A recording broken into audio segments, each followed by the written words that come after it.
এই উম্মত তো এক নেকি দিয়া জান্নাতে যাবে। কয় নেকি দিয়া? একটা নেকি দিয়া জান্নাতে যাবে এই উম্মত। অন্য উম্মতের কথা জানি না আমি, এই উম্মত এক নেকি দিয়া জান্নাতে যাবে।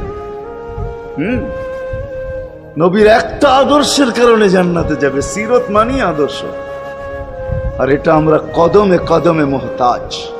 কেননা এই ছোট জীবনটা যদি গ্রহণযোগ্যতা পর্যন্ত পৌঁছাইতে হয় আল্লাহর কাছে, চাই নারী হই, চাই যুবক হই, চাই বৃদ্ধ হই, যেই মানুষই হই না কেন, যেখানেরই হই না কেন, যেই বাসারই হই না কেন, যেই বর্ণেরই হই না কেন, যেই পেশারই হই না কেন, যেই সোসাইটিরই হই না কেন, এই জীবনটাকে যদি গ্রহণযোগ্যতা পর্যন্ত পৌঁছাইতে হয় কার কাছে? দুনিয়াওয়ালাদের কাছে না, মালিকের কাছে, যিনি এক ফোঁটা পানির থেকে অস্তিত্ব দিছেন, যার কাছে আবার আমাদেরকে ফিরা যেতে হবে।